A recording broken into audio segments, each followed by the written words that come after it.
Just a few months ago, a scientist showed a pretty astounding relationship between space and time, an earthquake of a result.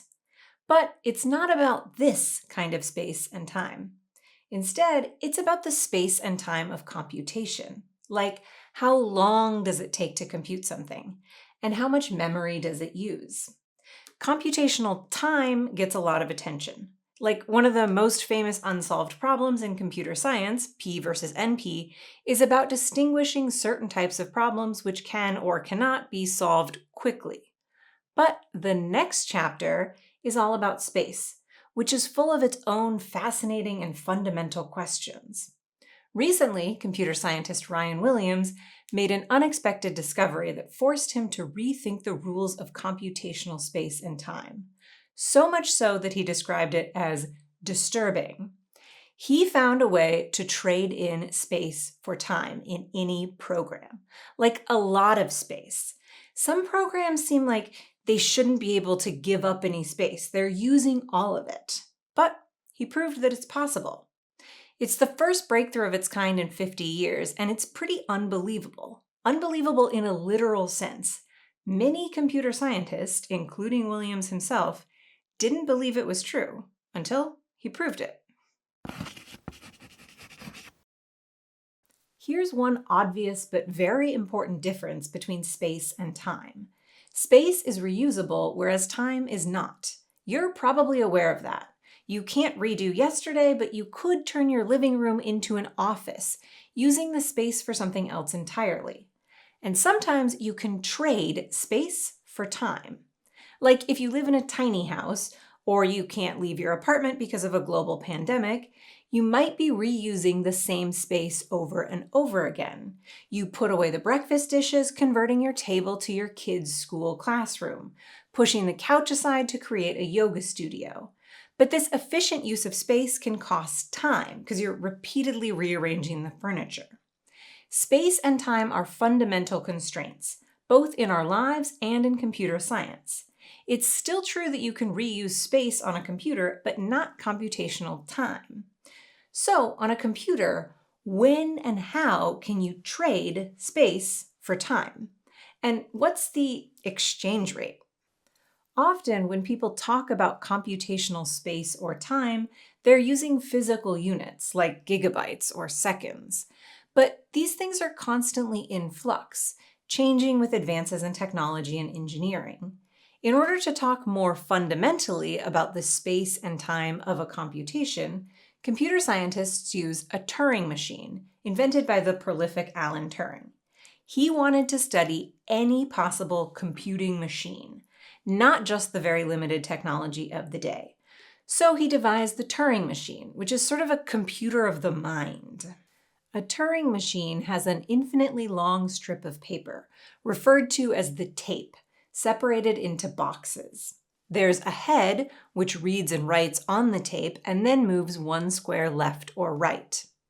A Turing machine is entirely theoretical. It's a mathematical construct, but it sort of reminds me of a typewriter, which makes sense because the Turing machine was invented in the 1930s.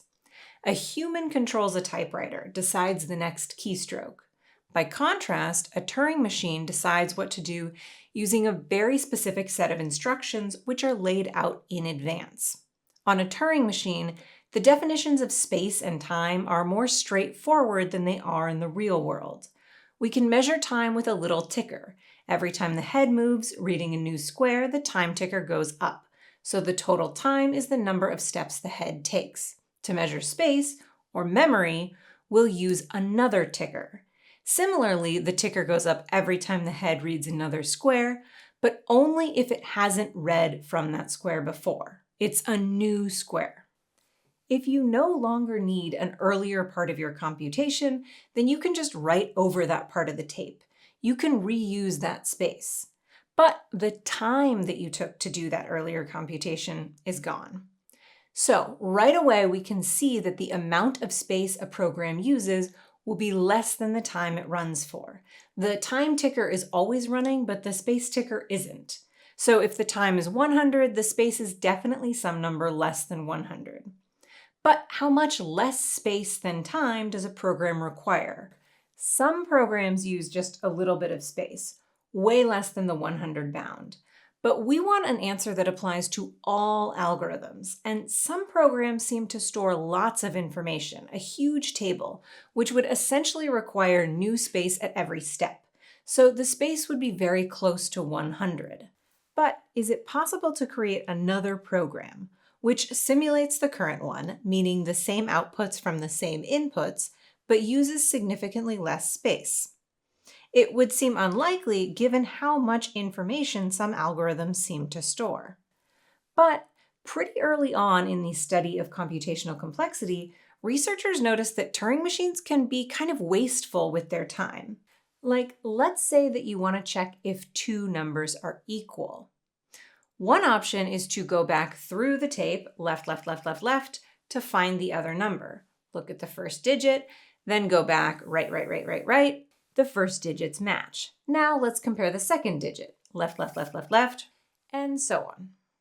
When it's walking back and forth, the Turing machine is racking up time, but not space.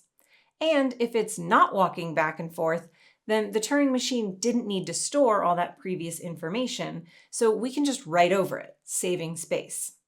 By exploiting these bottlenecks, researchers proved in 1968 that it's possible to trade in space for time. In the original program, the space was a number less than 100. But they showed that it's possible to create another program which accomplishes the same thing, whose space is less than the square root of the original time, 10. The square root of a number is way smaller than a number, like way, way smaller. Instead of focusing on 110, let's move to a general graph, showing the original time of the program and the bound on the amount of space. In the original program, we only knew that the space was less than the time. It's below the blue line. But in the simulated program, we know that it's way further down, below the yellow line. This graph, it applies to single-tape Turing machines, but not to the more powerful multi-tape Turing machines. These work similarly to the single-tape machines, except there are multiple tapes, each with its own head.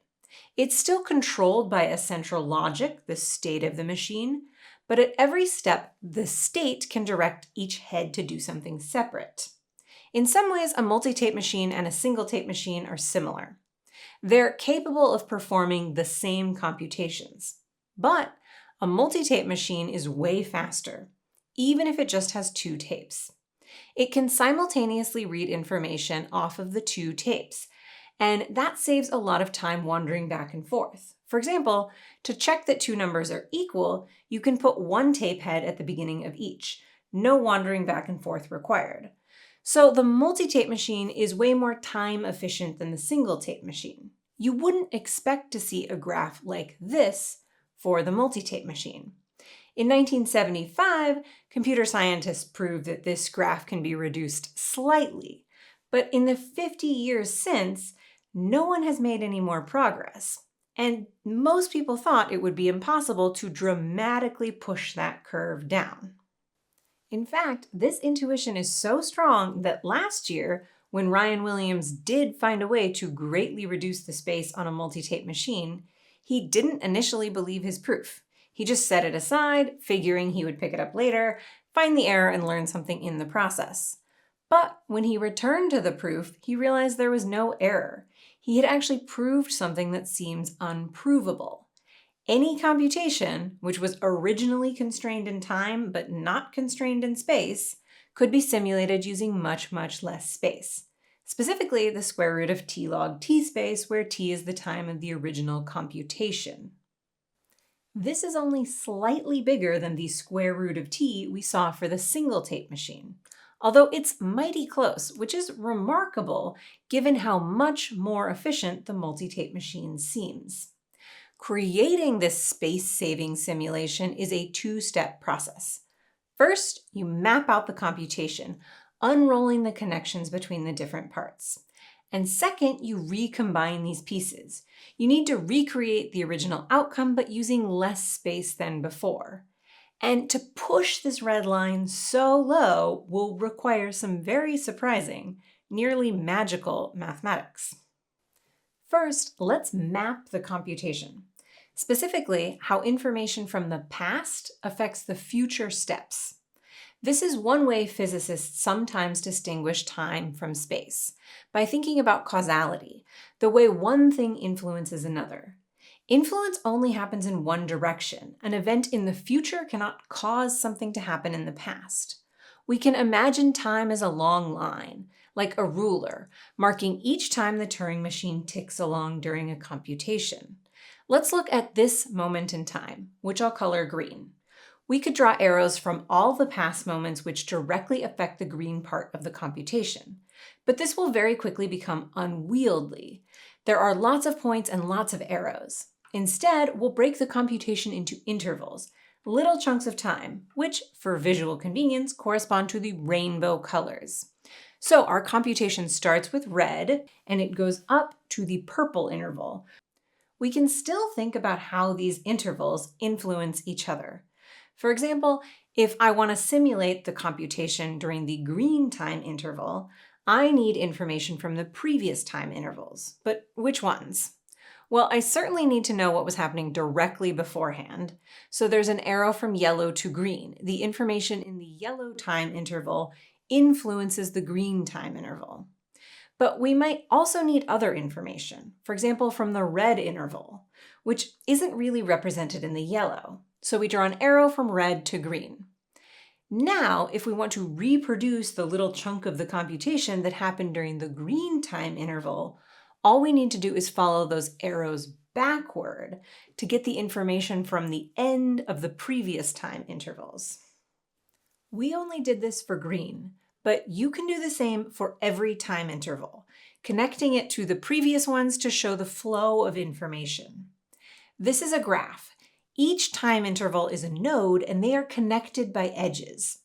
We can unroll this graph to reveal exactly how each time interval depends on the others. For example, the purple depends on green, blue, and yellow, but green depends on red and yellow, which in turn depends on orange. We can similarly trace back the blue and yellow intervals. This tree shows the flow of information. It's like a map of the connections. What's necessary to compute what? Each node contains all the relevant information from that time interval, mostly what's printed on the tape. To figure out what happens at the end of the computation, that's the purple dot, we need to work our way back up, recombining the chunks, doing partial calculations along the way. Our goal is to do this in the most space-efficient way possible. We wouldn't want to compute everything in parallel. That would take a lot of space. Instead, we want to compute things successively, in a clever order. But what's that? Well, the most reasonable strategy seems to come from a silly little game involving pebbles. In fact, this pebbling game is so simple that I made a little website where you can play it. It's linked in the description. On each turn, you're allowed to do one of three things. You can place a pebble on a leaf. Those are the bottom nodes. If both nodes below a node have a pebble on them, then you can slide one of those pebbles up. So here you can slide one up, but here you can't. And you can remove a pebble anywhere. Your goal is to get a pebble to the root of the tree, the top node. Well, you could put pebbles on all the leaves, the bottom row, and then move them up row by row. But that's too easy. Let's make it harder. Here's your new challenge. Get a pebble to the root of the tree using the least total number of pebbles. That's why the third rule is useful. You can remove pebbles and reuse them. Last time we used 8 pebbles, but let's push it. If you only have 7 pebbles, could you reach the root? What about 6, 5, 4, 3 pebbles? You can also change the tree's height, that's the number of layers, and see what happens then. Give it a try yourself and let us know your results in the comments.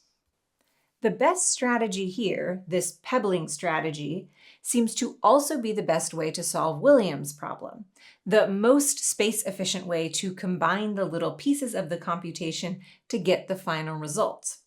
And just as you can reuse pebbles in the pebbling game, you can efficiently reuse space, memory, when working your way up the causal tree. Like, you might be recomputing the same thing many times. There's a bunch of orange nodes, but that's okay. We're trying to conserve space, not time. The efficiency of this pebbling strategy is part of a formal conjecture made in 2018. The general version is called the tree evaluation problem. You're given numbers on the leaves, the bottom of the tree, and functions on the other nodes. Each function takes as input two numbers below it and spits out a new one, which can be fed into the function above that, until all the way at the root you end up with a single number. The goal is to do this using the least amount of total space, or memory, possible. You want to find the best way to solve all these functions so that you can efficiently reuse space. Since you need to work your way up to solve for the root, it seems that a pebbling type strategy is the best. In other words, treating each pebble as a piece of memory and using and reusing them in the same pattern is optimal. In fact, the computer scientists that created the tree evaluation problem bet $100 that you couldn't substantially beat the pebbling strategy. And if that bet were right, it would be kind of a bummer for Williams, because it wouldn't actually save him any space. The calculation would take up as much space as the original, which was not the goal. Luckily for him, numbers are not pebbles, and the inventors of the tree evaluation problem would eventually lose that $100 bet to a young duo of computer scientists, including the son of one of the original authors, who found a very clever way to use the same space in the computer's memory to store information and calculate things. Like the same bits are serving multiple purposes at the same time. Here's one clever thing that you can do with numbers that you cannot do with pebbles. Let's say that we have two variables, a equals 9 and b equals 30, and we want to switch them, a equals 30 and b equals 9. How do we do that? Computers aren't magic. We need to give it a set of instructions. We could try saying, set the value of a to be the value of b, 30, but then the value of a disappears. We've lost the 9. The standard solution would be to create a temporary variable, set it equal to a. Then, when we set a equal to b, we haven't lost the value of a. We can set b equal to the temporary variable, and they're swapped. But is it possible to swap a and b without creating an extra variable? Here's one way to start. First, we'll switch everything to binary. So 9 is 1001 and 30 is 11110. I put the extra 0 in front of the a so they're the same length, but it doesn't change the value. We put them in binary because we want to XOR them. That stands for exclusive OR, which means one or the other, but not both. Another way to think about it is like a light switch. 1 means flip and 0 means leave it alone. So if you flip and then leave it, the light is on. Or if you leave it and then flip, the light is also on. But if you flip it twice, the light is back to off. Just like if you didn't do anything at all. Now we're ready to swap the variables. You can pause here if you want to try it on your own. First, set a to be a XOR b. That is, we take each of the bits separately and XOR them. Then we set that to be a. Now set b to be a XOR b. But of course a is different than it was in the beginning, so we get something different. Finally, set a to be a XOR b again. Now we have swapped the two variables. We can also convert them back to base 10. In practice, this is often not the best way to swap variables. But it's cool that it's possible, and the intuition behind it reveals some surprising mathematical possibilities. So why does it work? Well, XOR resets itself every cycle of 2. It cancels itself out. So a XOR a is always 0. And even if you do some things in the middle, a XOR b XOR a, those a's still cancel. Because of the cancellations, you can continue to store the variable while also modifying it. In general, that's the magic technique. The same part of memory can be used for multiple purposes, storage and computation, because of some clever cancellation tricks. When we swapped two variables using XOR, we did the same thing twice and we ended up back where we started. That's where the cancellation was. But there are other systems in math with similar properties, including the roots of unity. For example, the fifth roots of unity are these 5 points around a circle. They represent sweeping a dial a fifth of the way around, 2/5 of the way around, 3/5 of the way around, and so on. If you pick any of these points and repeat that same sweeping motion 5 times, you'll always end up back where you started. In other words, they cancel. Last year, James Cook and Ian Mertz used these number systems, the roots of unity, to find a shockingly space-efficient way to solve the tree evaluation problem.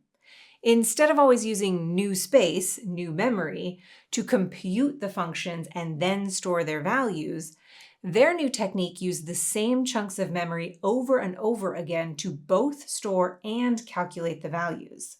Their procedure for solving the tree evaluation problem doesn't even really compute these intermediate values. They're all sort of scrambled together, layered and intertwined. But at the very top root node, because the roots of unities cancel, these scrambled numbers straighten out and produce the correct value. The original authors didn't anticipate this because you can't XOR pebbles or manipulate them like the roots of unity. But Cook and Mertz took advantage of the strange properties of numbers. In the end, it was enough to win them $100. And that, in turn, was enough for Ryan Williams to simulate any algorithm using way less space than expected. After breaking down the whole computation into this massive tree showing the flow of information, he could apply Cook and Mertz's super efficient algorithm to compute the top node, the end of the computation. But actually, this whole tree is really big and the goal is to save space, so he only computes little pieces of the tree, branches, on an as-needed basis. So ultimately, any computation can be performed using way less space than the original time estimate.